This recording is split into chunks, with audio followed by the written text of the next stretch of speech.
而家好多人心目中最理想嘅人生，大概都係有份體面工作，人工高，壓力少，生活舒服，最好仲可以朝九晚五，唔使加班，工作輕鬆。甚至有唔少年輕人已經將穩定養老式工作當成人生終極目標。但近年網上有句說話好紅：時代拋棄你時，連一聲招呼都唔會打。曾經全球最大企業軟件公司之一甲骨文 Oracle 前幾年大規模裁員，而甲骨文中國研發中心甚至被人稱為北京最大養老院，因為工作環境實在太舒服，唔使打卡，時間自由，可以申請在家工作，一年真正忙碌時間可能只得1-2個月，聽落簡直係無數人夢寐以求。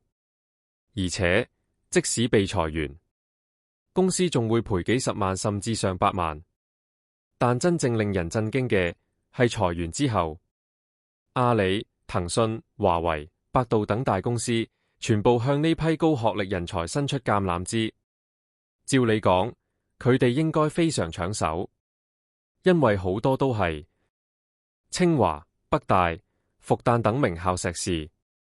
但結果卻令人大跌眼鏡，好多人連第一輪面試都過唔到，甚至有啲過到面試，最後都喺技術測試被淘汰。問題唔係佢哋唔聰明，而係安逸太耐。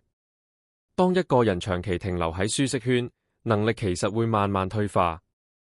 而另一方面，阿里巴巴曾經出過一個非常特別招聘，年薪40萬。請資深體驗師，條件竟然係60歲以上老人家優先。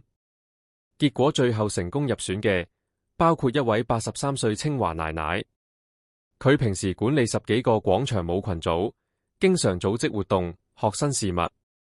仲有一位62歲 IT 大叔，專門做 PPT 介紹自己多年淘寶經驗。你會發現，有些20幾歲年輕人，人生目標已經係提早退休，但有些80幾歲老人家仲保持學習、探索同拼搏。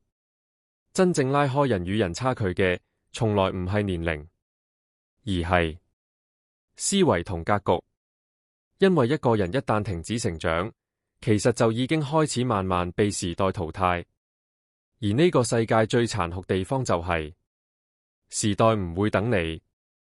所以真正聰明嘅人，從來唔會將舒服當終點，而係無論幾多歲，都保持學習、保持進步、保持危機感。因為只有持續成長，你先有能力跟得上呢個變化極快嘅世界。